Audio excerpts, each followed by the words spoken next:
Welcome to the space where the process is embraced, the hard moments and the imperfections. Feel free to connect to this amazing community. I'm discovering, I'm growing, and my journey is an inspiration to share my very own experiences. Wishing you all the best on your journey. I had a chat with a friend of mine about the process on the journey. Most times we overlook that, seeking instant gratification. We spoke about his journey and his life so far, what the process means to him.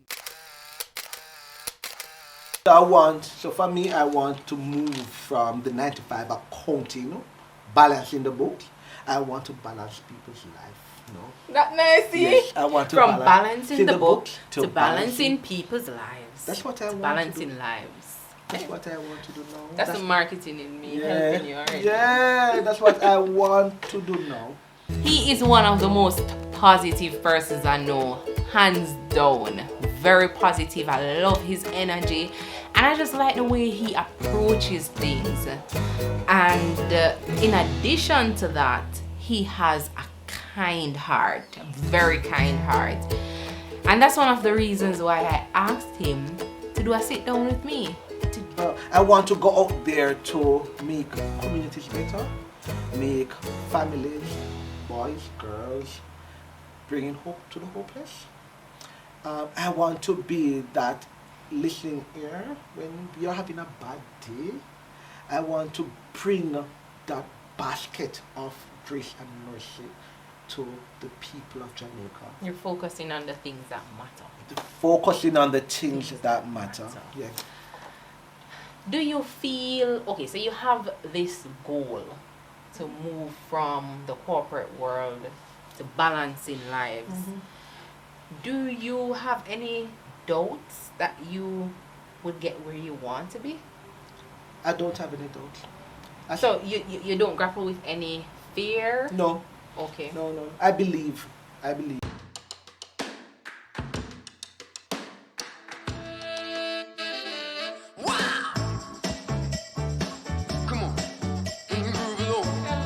remember the first time I called you and I said, Sheldon, I have this idea. I really want to do this. As a matter of fact, you always said to me, can you say you have a nice voice and you should use your voice? Yes. And I'm going to get you a job on the radio. Yes, I know you're not getting it still away. This is it. The start of it. Thank you so much. I have a dice right here. And I want you to, as I'm going to shake it in my hand. Whichever number comes up, you'll have to tell me something. I am going to tell you what you need to tell me. Okay. All right. Number one. The Alpha and the Omega. One life lesson that is important to you. Never underestimate anybody that you meet along life journey. It doesn't matter who they are, whether they are the janitor, the security guard, the auxiliary worker, the garbage collector, the little boy on the street who is begging you something. Never underestimate them, because life is a circle and the community that we live is very small. That garbage collector that we underestimate might be the father of the lawyer who will represent us one day. So true. Or the father of the doctor who will do the surgery on us one day. True. Never underestimate or look down on anybody that we meet. Treat everybody as if they are important. Blood run through with veins. Ooh. Everybody veins. Yes. That is so, oh God, you just hit the nail on the head, treat because everybody. it's so important to me. Relationships are so important and everybody are the same. We are all the same. We're all the same. We all are one. And the same way that you would need to treat the Prime Minister and the Governor General, the same way you need to treat the taxi driver, the bus collector, the bus conductor. You need to treat them equally. Yeah. We're Material all one. things don't make you more than anybody. No. Yeah. So that's the And one you life can lesson. go in a second. Yeah. Great. All right, the next one. Let me see. I hope I'm not 6. Well, 2. Two. Nice. 2 things that are important to you in life. two things that are important to me in life are my family. One, I really love my family. I might not show them every day because I don't want them to be the one to spoil them. But I love my family. My family is very important. I have a very supportive family. When I say about family, I'm talking about my mother. That's nice. My mother is the bedrock beneath my feet, the castle in which I live. That's awesome. My mother, she is my foundation. I mean, no matter where I am or what I'm doing, I can always feel my mother's presence and love with me. That's awesome. Always. You said family. There's one other thing. And the other thing is friendship. Friendship. I'm big on friendship. I believe that nobody makes it on their own. Absolutely nobody makes it on their own. Nobody. And if you're going to live in this world and you believe that you can do it on your own, you're not a part of this world. So I'm big on friendship. I call some people that I've surrounded by my cabinet. They are members of my cabinet. Yes. So when I'm having a financial crisis, Future parliamentarian. no. But they are members of my cabinet, and all of us need that kind of persons in our cabinet. Yes. And not because when you're going through, if you want to make a financial decision, you have to call someone who has the financial knowledge. Yeah, man. If you're going through whatever crisis that you are going through, you must have someone that you can With the call. experience. With the experience. You can call and say that I'm going through this. So I call them members of my cabinet. There is an African proverb. It says that if you want to go fast, go alone. But if you want to go far, go with company. And I cherish two F, family and friendship. That's and nice. if you know me, if I call you my friend, you are my friend, and I cherish that, and I cherish my family. That's great. All right, the last dice roll. All right, I'm just gonna ask you. Come on, I want to get 5. 3 things that you love to do. Absolutely love. Service. That's number one. Oh God, and that's the one. reason why I Service. actually thought of you. Service. I love to serve. I think when God was creating me, He put 99% of service. One bucket of service dump on me. Like from Sheldon, when you hear the name Sheldon, Service. you think service. Sheldon is always begging Always to begging give. to give. Always. Yeah. Oh, and I've not just knowing, no, I've always been doing that from I know myself begging to give to somebody else. I'm trying to find a way of how to get it so I can share it with somebody else. Why? What's the reason for that? I honestly believe from day one, my prayer has always been, Kalicia, Lord, use me. Use me for your glory, for your work. And using me doesn't mean I'm going to be on a pulpit preaching as a pastor or a preacher. That's not the use that He might have for me. Using me might not be that I'm going to walk around healing the sick and raising the dead and doing all of that. But the use that I want Him to use me is that to offer myself in kindness to everybody that I meet. Doesn't matter who you are, that's the use I want. To let people's life better and not bitter. Awesome. You know, I had an experience with Sheldon once, and I don't think I expressed it to you, but I'm going to say it now. I remember one morning we were on a call. He's my co-worker, by the way. I didn't even establish that, but my very good co-worker. We were on a call, and I was just overwhelmed that morning. I'm like, oh my God, there's so many things to do. If you're in corporate, you understand there's so many things to juggle. And I was just having a very slow day. And I was talking to Sheldon, and you know, he was there encouraging me as usual, but he took the time after the phone hung up, right? He took the time to go and look for a quote and sent it to me. I believe it was saying, you know, just focus on one thing at a time. You know, there's a lot going on, but just take it one step at a time. And I thought that was very thoughtful. And that's why I'm here. I might not be able to give you $1 million at the time or 5 million, but that quote was impactful and meaningful. That's why I said my life, I said all of us are here to offer ourselves in service and kindness to everybody. And service and kindness is not a value. There's no value on service. And as a result of that bucket of kindness, and service dumping out on you. Here you go, House of SDM. House of SDM. House of SDM. Tell me a little bit about it. House of SDM is my baby.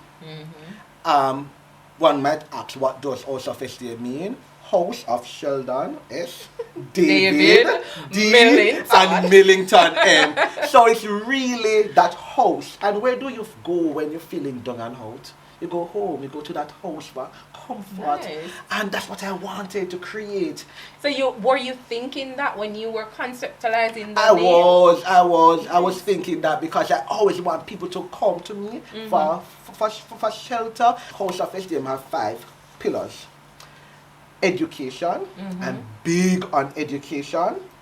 Employment, because I always believe I that. didn't know this. I'm going to tell you now. 5 pillars. Education, employment, because I always believe that Jamaica's biggest problem is not only crime and violence, but it's also unemployment. Which leads to crime Which and leads violence. to crime and violence. Which leads to increase in teenage pregnancy, increase in poverty, All the social and issues. all the social issues, and attach youths on the corner, illegal, illicit activities, and unemployment. So if I can offer employment by finding and sending jobs and giving people work, I can reduce all of that ills of this country. Other one is health. Health is important. You have to know your health conditions. I want to focus on doing things for people with health. My father died recently by jogging. He's very health conscious, and he went jogging and he collapsed because he had a heart attack. Whoa.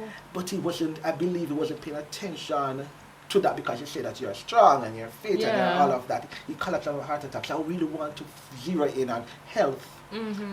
But by the way, my condolences, Thank because you. I did not know that. Yeah. Recently meaning? The 10th of December 2020. Yeah, died. So I call it the 2E. Education and unemployment. The 2 E's. Health and human rights. And the baby C, community development. So it's double E, double H, 1C. Double E. A square, E square, and 1C.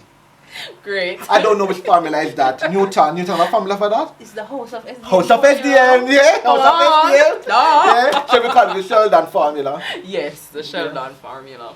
Okay, so tell me a little bit about your upbringing.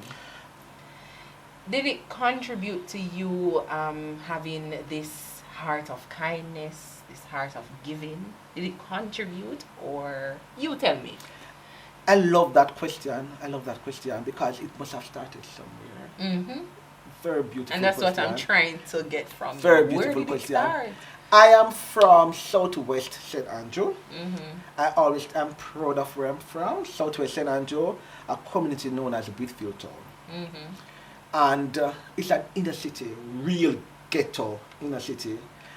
My life wasn't all this. I was poor. And actually I was poor because I don't think I'm poor now.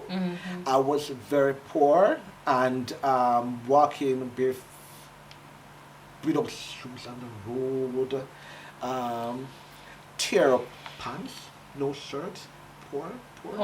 Hungry, poor.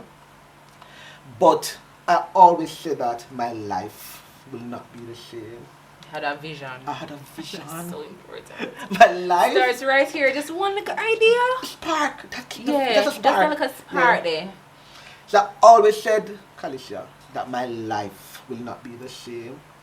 And whenever I reach the point where I can help somebody, I'm going to do it. I'm going to move these people, help people. When you have walked the street of the privilege, don't forget those you left behind. And from that point, I know that what I wanted to do. Listen, I have to share this since you said that.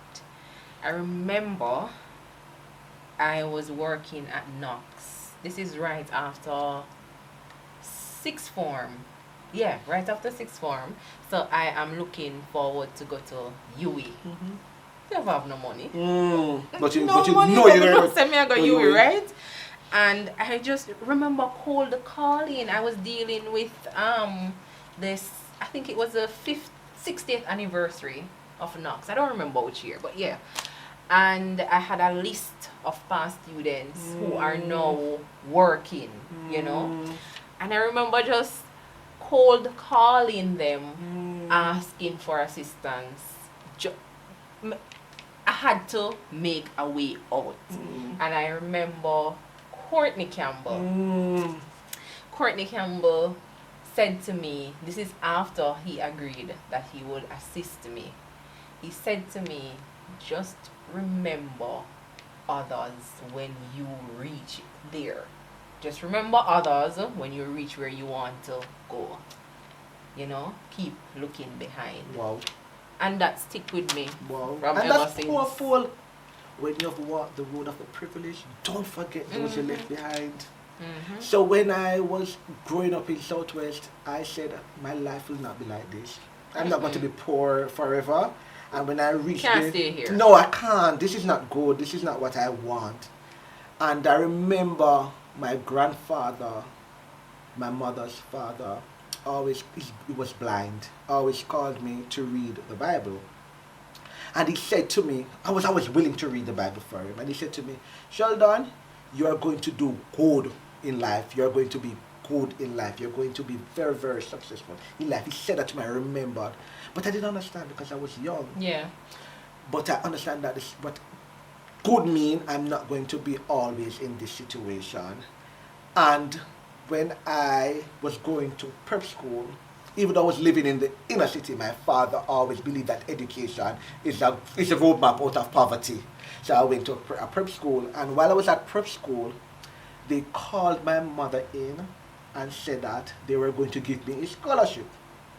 My mother said, why are you giving, I remember standing up in the office, why are you giving Sheldon a scholarship? He's not that bright. Because that's your mother? Yes, that's what she said to the principal at the time. Yeah. And I was standing there, Sheldon is not bright. Why are you giving him a scholarship? Because scholarship is associated with bright people. Yeah. In her. And he said to her, she turned to her and said, no, why he's getting it is because whenever a child is sick or not feeling well, they will not go to a teacher. They will find Sheldon wherever he is. Oh, wow. And he would carry them to the sick bay, nurture them, and bring them back to a state of happiness. In my community, I used to save my lunch money, and I would keep treats. But Sheldon, like this is it feels as if this trait of yours is innate because you're in this situation, you don't have any money, you're poor, you're hungry, your foot them dirty. You don't hear it yet. You don't hear it yet. And you are thinking about others. You don't hear it yet. I would save my lunch money and keep treats from other community members who were just as poor as I am. But I realized that whenever you're happy, I am happy. Joy rising. My greatest feeling at all times is putting a smile on the face of anybody. In high school, I started a committee that raised funds for children who would come to school without lunch money. That's awesome. I would raise funds. I would do like car wash, jeans day, hat day, tie day. You know what I'm getting from this, just your willingness to act. So you have that gut feeling and you act on it. You know, sometimes we have these ideas, we have these feelings, and we shy away from it like, my God, wonder what them are gonna say. But you're just out there. Because my prayer has been, Lord, use me. Yeah. Use me. So tell me, when was the changing point for you? The point of moving from not being dirt poor to being able to you see your way up, like you start seeing the sunshine now. So I went to register for summer, and they said at the end of the summer they said, no, I'm going to keep you because you work so hard, and I always want to know things, and I want to file, because when I'm filing, I'm learning and I'm reading, I'm seeing how you debit this, and I'm seeing how you pay it. So I'm learning through the filing. So I was so passionate about it. So they said, no, we're going to keep you back after summer and all of that. So from I left school from 1998, I've never stopped working. I'm always working. God is good, right? God is good. I'm All always working. I don't know what it's like to be out of work. Till I even said to my friend that at 45 I'm going to retire. But that changed. I'm going to go up to 60. That's funny.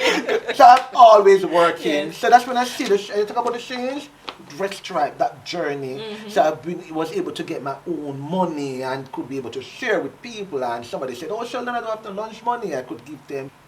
Hard moments. What are your thoughts on hard moments? What have you learned from hard moments? First thing, there are no failures. There are absolutely no failures. I don't believe in failures. I believe failures are God's way of saying to you that you're heading in the wrong direction. So there are no failures. I want to make that clear. And if you're going through something, it's just a part of the journey, the success story. There is no successful man or woman who would not tell you that they have not been broken before they were blessed. There are a lot of blessed people who have been broken, Kalisha. Of course. And that's where the lessons lie. That's where the lessons lie. brokenness. But what I realize with a lot of these millennials, these young people, they don't want to be broken. The process. They don't want to go through skip they want to skip the process. and They want to it's- come into an organization and they want to be a manager right now. Yes. They want to be the supervisor right now. They want to Or tell the you millions the right millions now. right. They want the millions right now. It don't work so. No, it don't work so. success is a process, and in that process, there are going to be mountains that you will have to climb. There are going to be potholes that you will have to get out of. There are going to be rivers that you will have to cross. Success is a process. Yeah. It is a process. And So- I believe it's so important for persons to understand this. If you're watching and you're at a point in your life where you're thinking about your life and success and what you want to be, just know that it does not happen overnight. It doesn't. It doesn't. You didn't get to have this wonderful show overnight. You conceptualize it. Long time. you Listen. said, oh, this is not going to work. Oh, forget it. I reached out to my friend, a very good friend of mine, the other day, and I said, I'm ready for the interview now. 6 years ago, I asked him, you know. And I just know me I come back and say, yeah, man, I time to do this. You know when it build up, and you say, no, man, you have to do it You now. have to dream the dream. And also, once you believe, it's achievable. Yeah. Oh, Once you believe, it's achievable. self-belief is so important. But It is. sometimes it's hard, you know. It's It's hard. the process of getting there to start believing in yourself. Again, the process. The process. Yeah, And, everything. and with the process, you're going to have doubts. Yes. But you have to remain strong. When I started House of SDM, and I have another charity club, Elite Club Limited, there were a lot of doubts, but I believe, Kalisha, I know this is what I want to do. Yeah. I know this is what I want to do. And when the doors were closed and the thoughts and the negativities and all of that turned up, I know that I wasn't built to break, as Whitney Yeah. Houston said. I know. Just redirect. No, I wasn't. And I know the purpose. What is success for you? Success for me is when you have reached the whatever is beyond the sky. Because the limit is sky. When people say, oh, the sky's the limit, that's not success. There's something beyond the sky that you need to reach. And for me, whenever you reach that, success is another step, is another step, is another step. Success is not where you stop. Success is every other step that you keep making, that The you keep journey, making, the the journey. process. That's So that success for means me. that success for you include every moment. Every the moment. hard moment, the happy moment, the high moments, every moment. And success for me is that whenever I'm going through those moments, I'm not leaving Kalisha behind. I'm holding her hand with me, Yeah. and I'm carrying Kalisha with me. That's success for me. Success can't be for myself. What I fear that is when I get there, if I'm going to be strong enough to continue it, Mm-hmm. if I'm going to be healthy enough to continue it, but not to get there, because I know I'm going to get there. Yeah. I know I'm going to get there. But when you're building legacy, man, you don't have to worry about you continuing. It's a legacy. It's a legacy, and my legacy is not going to be the big building, House of STM, or the Sheldon Street, or that. My legacy is going to be every life that we touch. The hearts smiling. That's going to be my legacy. Yeah. Every Memories. life that I touch. Yeah. Okay, so tell me about what you're doing for your 40th birthday. Whoa, yes. Can tell the people. So, last year, my 39th birthday, what I did was to give tablets to children. I gave over 200 tablets to vulnerable children last year since the pandemic. And I said that what I realized, Kalisha, was that the children who were getting left behind are those who were poor and vulnerable. Yeah. They were not a part of the learning stream, the new norm of learning. So I said to myself, this can't be right. Every child must learn, and every child will learn. Mm-hmm. But what can I do to play my part? So I said, for my 39th birthday, I'm going to give 39 children a tablet. My 40th birthday, I'm going to give 40 early childhood children an educational grant. Because why I said early childhood? Because when I was doing the tablets, we weren't a part of it. Mm-hmm. They were left behind. Yeah. So I said this year is going to be Their early focus. Their focus. Mm. So is it for a specific area? No, right across. Island-wide. Island-wide. So we have completed phase 1, where we ask persons to apply for the grant. And what the grant is that we will get you the book list for these children when they are selected, and we will buy the book with a backpack and a lunch bag. So what we do in phase 1, we have an application process. That was closed on June 10th. We got 120 applications for 40 positions. Mm-hmm. Can you imagine what will happen for his 50th birthday? It's going to be big. It's going to be bigger. I know. Yeah, I might not give 50 persons. I will give 100. Yeah. It's Or going to 1,000. be, or 1,000. Yeah. Yeah. It's going to be big. I might give them houses. You get a house. You get a house. You get a house. Dream the dream. You know what? God can dream a bigger dream for you than you can dream or even imagine for yourself. For yourself. Of course. God can do it. So you have to just dream the dream. Faith. What's your source of motivation? My source of motivation is a smile on the faces of everybody that I come in contact with. Kalisha. That's my source of motivation. Enjoying being with people and making them happy. That's my source of motivation. You don't have to call me and say, oh, I'm going to take you to a lunch. I'm going to buy you one of your favorite perfume, cologne, or your favorite shoes. No, I'm not motivated by that. I am motivated by the smile on a child's face whenever I've completed an outreach activity. And I'm dead serious. Yeah. That's what makes me motivate me.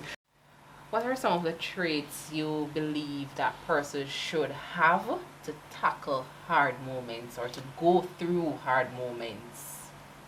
First, you have to believe in yourself. You have to believe in yourself. If you don't believe in yourself, you're going to crumble, Kalisha. Because a train is going to come at you and you're going to crumble if you don't believe in yourself. So when that train hits you, you're going to say, I'm not built to break. You're going to get back up. So that's 1. 2, you have to have a strong faith in God. You have to know who He is. I always tell people, I don't know about the future, but I know who holds the future. Otherwise, you have to trust the process. Awesome.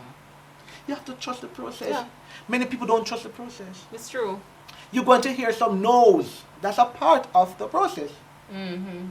And if you don't trust the process, you're going to have a problem. Yeah, man. You're going to give up. So Easily. Easily if you don't trust the process. So you must trust the process. And the other one, you have to love your neighbor as thyself. I'm laughing because every single question I asked Sheldon since I've been sitting here, part of his response is about giving and caring for others. You have to love the neighbor as yourself. Even when you're going through your hard times, you have to love people. You have to remember the little boy around the lane. You have to remember the poor, the suffering, the vulnerable, the destitute. The great theologian said it best. He said, don't ask the world what the world needs. Ask yourself what makes you come alive. And when you find out what that is, do it. Because what the world needs is people who have come alive. Find your purpose in life. All of us have a purpose. You have a purpose, I have a purpose. And once you believe what that purpose is and you do it, you should be fine. The world needs us. The world needs you as instruments of peace, and the world needs you as servants of God, the light that this world needs. It's not going to be easy. It's never going to be easy. Success is a process. And in that process, there are potholes, there are mountains to climb, and there are going to be hard and rocky road. But once you believe and you stay positive, you stay passionate about what you want to do, you can do it. You can do it. If I can do it, you can do it too. Don't listen to the naysayers. Don't listen to the noises. Don't listen to the trappings on the street and those around you. Believe in yourself. So I'm going to encourage you right now. Just write down what you want. Write down your plan.